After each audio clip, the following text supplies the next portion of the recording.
My voice is still a little raspy right now. It doesn't. Or so.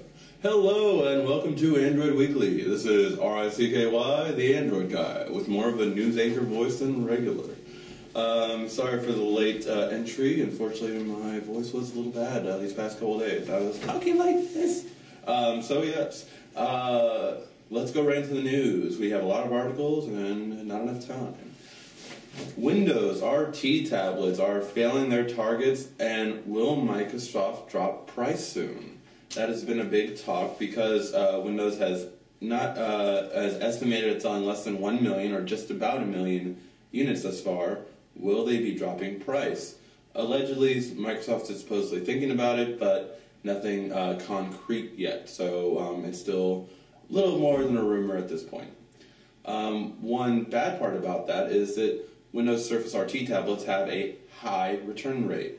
This wasn't specified at how high of a return rate it is, but in insider news, basically they were just saying that it has a very high return rate compared to other tablets and other laptops even.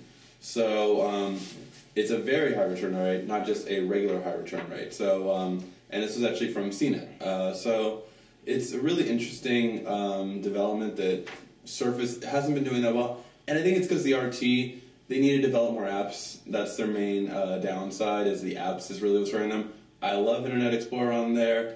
I like Chrome better. But I like also the fact that you have Office for free. That really is a great feature.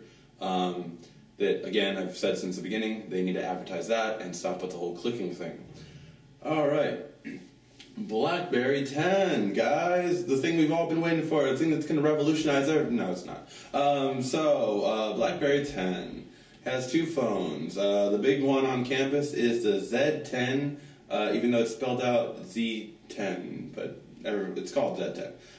It's coming out with 70,000 apps. Now, I know that doesn't sound like a lot compared to the 700,000 that iOS and Android have. However, 70,000 is one of the biggest ones to launch with, if not the biggest. So it's actually a pretty good amount of apps. And BlackBerry 10 is already kind of taking a step forward over Windows in partnering with companies like Instagram, which Windows still has not done, and other companies such as like Pandora. So they might, basically, BlackBerry 10 is a big thing for Windows because it's the fight over third place. And that's all that it is. With the BlackBerry 10 coming out, it's really who is going to win the third place round. I will go more to an in-depth review on BlackBerry 10, so look for that coming up soon. But as for the Z10, it's a 4.2-inch LCD with a 1280 by 768 pixels, so it's above 720p, so it's an HD screen. It's a 1.5 dual-core processor with 2 gigs of RAM. So it's pretty comparable to most devices on the market right now. It has 16 gigs of built-in storage with a microSD card expansion slot. And it also has things like NFC as well built into it. So some really nice features that we have built in on it. And again, I'll go more in depth over BlackBerry 10 and another one. But it does have some advantages even over Windows. The main thing is its messaging hub. So besides the Z10, we also have a Q10, which is a QWERTY keyboard. The QWERTY keyboard one it has a QWERTY keyboard, but it's still a 3.1-inch touchscreen that's still a 720 screen. And that one is an AMOLED screen, so Samsung's making the screen. And you have still a dual-core processor built into it. This one is going to most likely go to all major carriers, if not at least to AT&T, Verizon, and Sprint, and then later on possibly to T-Mobile. But it will most likely be coming. It was originally announced that it would be coming more around March, but now it looks like the Z will be coming around March, and the Q10 will be pushed off a little further back. Maybe they're thinking there's not as much demand for it as they originally thought. Maybe everyone's kind of going Z route, which is understandable. Touchscreen is really what's catching on, but I don't think BlackBerry should abandon their keyboard entirely, but we'll see. And we can talk about this later on with our who's winning the most margin now.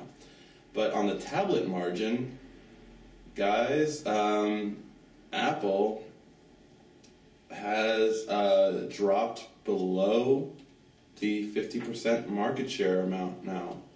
So it's officially over. Android now has overtaken 51% of the market share in tablets sold for Q4.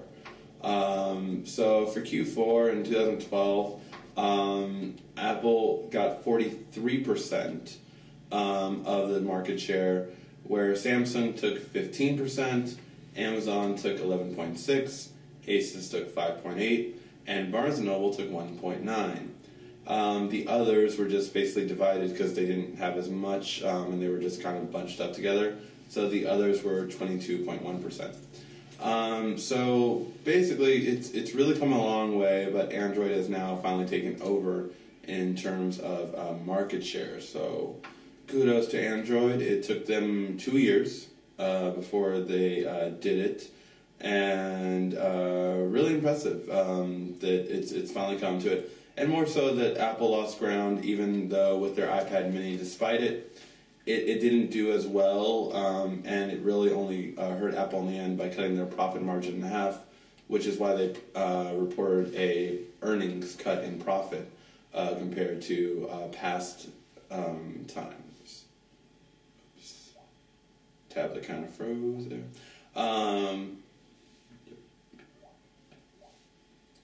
Well, that's never good when the app crashes. Oh, wait, it's Chrome, so it just recovers. All right. So this isn't exactly directly mobile technology, but it's something really exciting nonetheless.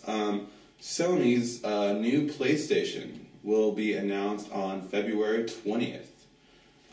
So this is kind of curious because, for one thing, I hope, besides them talking about just the PlayStation 4, that there might be more on PlayStation Mobile. It really should be on every Android device. I just don't understand. Sony, there's emulators with your games out on the market right now, and they're being done, and it's all being done legally.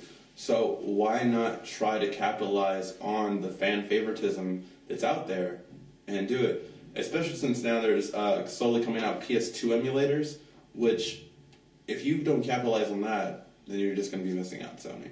So. All right. Other news, Samsung is starting to roll out updates on a lot of their devices.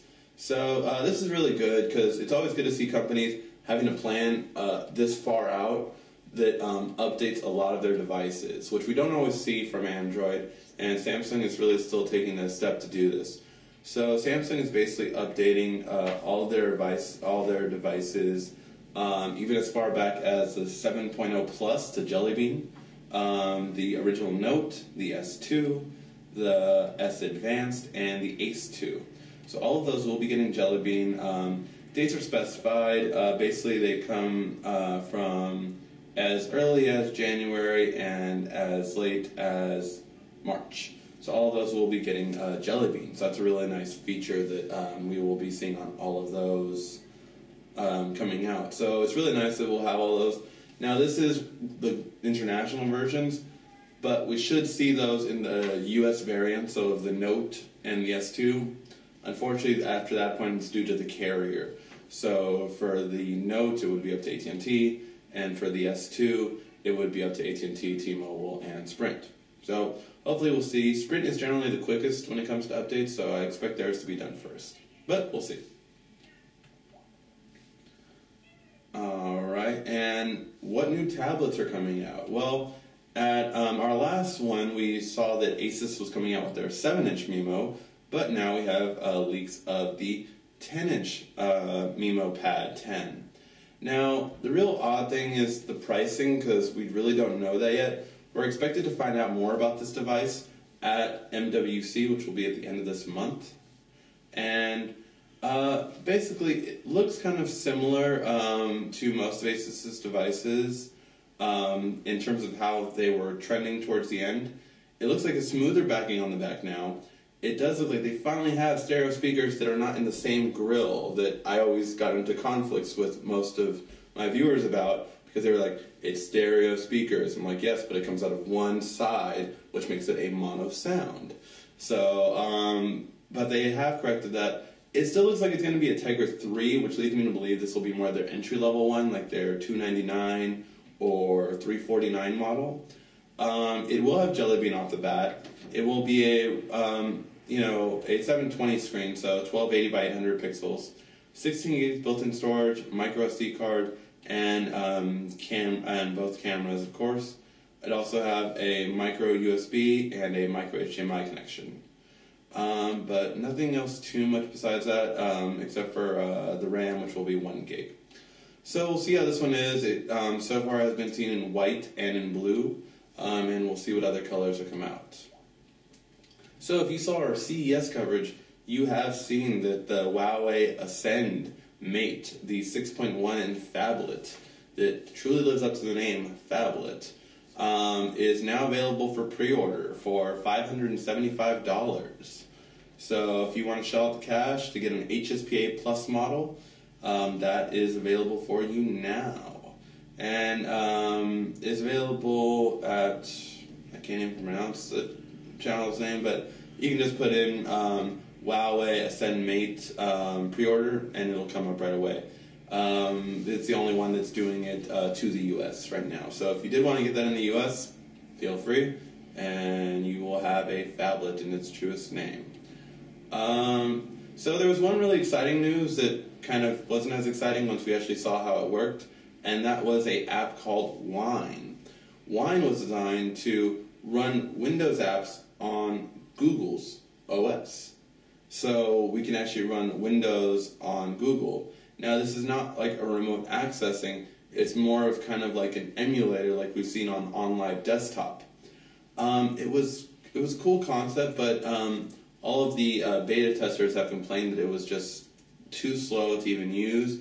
So it is in its infancy, so hopefully we'll see improvement on that. But basically we can potentially see things that were made for Windows only be available on Android now. So that will be, or not only be, but just be available on Android. HP introduces its own Chromebook. It will be starting at $330, however, HP. It looks nice, but I don't know if it's really worth that much more compared to the Samsung priced at $249 and the Acer priced at $199. $330 is a major jump. You do have a Celeron processor, so it's, an Intel processor instead, but I don't really think that justifies it, especially since I actually prefer the Exynos processor over an Intel Celeron. In terms of the Chromebook itself, it looks nice, but it also has less battery life in comparison because it's an Intel. So I just don't really see it being worth it. I would much rather recommend the Samsung Chromebook. If you are going to get a Chromebook, I would get the Samsung. It has the best battery life out of the three. It's in the middle price-wise, and it looks a little bit better than the Acer too. And has better screen quality. T-Mobile will be launching LTE soon. It is imminent. A leaked photo shows that, it could be possibly around 327 is the main thing we're getting when T-Mobile will be having an LTE version of the Galaxy S3, the BlackBerry Z10, and the iPhone 5 will finally be released for it. Now it has been testing their LTE market already in Vegas and Kansas City.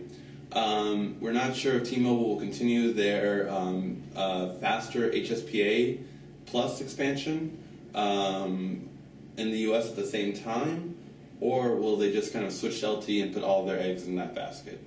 We'll see, but it's really kind of curious to see how great LTE will start doing with it.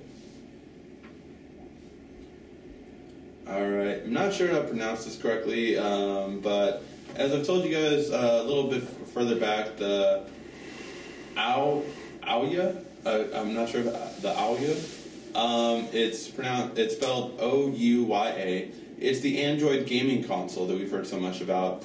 And not only did it do very well at Kickstarter, but it's actually going to go into retail stores. It has been announced that Amazon, Best Buy, and Target, and GameStop will all be carrying it this June. The console itself will go for $100, and the controller will go for $49.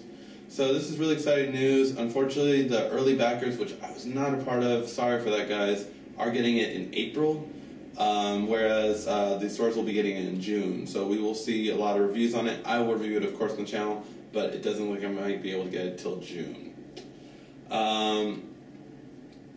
And then other announcements, LG Optimus G Pro. The specs have been leaked, and it looks like a Note. It looks identical to the Galaxy Note. I'm really curious to see if there will... I'm actually calling it. There will be a lawsuit. I guarantee you Samsung will sue them. And even the home button. LG has never had a physical home button. And it is a rectangular home button exactly like the Note 2. I mean, if you see it, I mean, hopefully you can see the picture, it looks exactly like a Note 2. And it's just really humorous. So the specs have leaked, though, and as we've seen, it is supposedly a 5.5-inch screen with a 1080p. So this is what's really interesting, because this is the LG Optimus G Pro, which we originally thought was going to be a 5-inch screen, but this one's going to be a 5.5-inch. It's going to be a 1080p screen, as we've seen already, and it will have the LTE. It will have LTE as well as the quad-core from Snapdragon, the regular Qualcomm quad-core Pro, not the 800 or 600 series yet. 2 gigs of RAM, 13 megapixel camera, and 2 megapixel on the front. And it will have a 3140 milliamp battery with 32 gigs of internal storage and a micro SD card slot, finally stepping up to being able to take 64 gigs just like Samsung has. But yeah, it's a blatant copy. So the only thing they changed was they reversed where the home button, they reversed where the back and menu button are and just switched them. And that's the only difference. And I promise you, if you see it, you think, oh, that's a Note 2. It's actually an LG. So, yes, LG, interesting choice. Interesting choice indeed. And we also have... Sorry, some technical difficulties here. Speaking of the Note 2, we have a pink one coming out. Yes, just in time for Valentine's Day, there will be a pink Note 2 coming out. And it's very pink. This right now is only in Taiwan, which doesn't mean to say that it won't come out around the world. However, in the US, we don't always get all the different colors. So the Samsung Galaxy Note now comes in titanium gray, white, red wine, I believe was the red one called, brown amber, and pink. I don't think the pink one has a marketing name yet, but the pink one. So it's really interesting to see how many different colors Samsung is really coming out, and which leads me to believe what kind of colors will the S4 come in. And speaking of the S4, we are finally getting rumors on the software technology. You know, I can pretty much predict, which I probably will predict, on what the S4 hardware will have, but the really mystery has been around what software features it will have. And the first one has come out now, touchless gestures for screen navigation. So with the S Pen, you can do gestures on the Note 2, and what they are suggesting is that the S4 will be able to do the same kind of gestures with your fingers when it is over the screen. Meaning that if you're on a website, you'll actually be able to hover over the screen and then activate the drop-down menus. Or if you're on a calendar, you can do Air View with your hand. Now this is a really interesting concept. It's called Float Touch technology. That was the original technology name when Sony did something like this called on their Sony Xperia Sola. Didn't really kick off on Sony, but if there's one person that can make it work, it would be Samsung, and they would market it well. So I'm really interested to see if that. I mean, I think that would be a great feature to have on the S4, and Samsung shouldn't lose sight of what made them really great with the S3, and that was all the features they had. It had features that no other phone had, and that's what they should bring to the S4. All right, the official numbers are out for Qualcomm, and how does everyone rank on the phones in the U.S.? Well, Google rose again to 53.4%. Apple is at 36.3%, raising up 2%. Kudos to Apple. Google raised about 1%, so it's kind of hard to keep going as quick, obviously, when you're the dominant force now. BlackBerry went down 2%, and Windows went down 1%. In terms of phone manufacturers, smartphones came out to... Apple doing 36.3%, whereas Samsung went all the way up to 21%, going from about 18 to 21 in just 3 months. So pretty impressive that they keep raising that quickly. It's really coming to terms that it will be Apple versus Samsung instead of Apple versus Android. That was a prediction made last year, and it's really come to pass. HTC minus 2%, and Motorola minus 1%, and LG actually saw a bit of a profit change, 0.5%. It's not the biggest thing, but hey, LG is coming up, and I give kudos to them for their Optimus and their Nexus 4. I think the Nexus 4 is really what did it for them.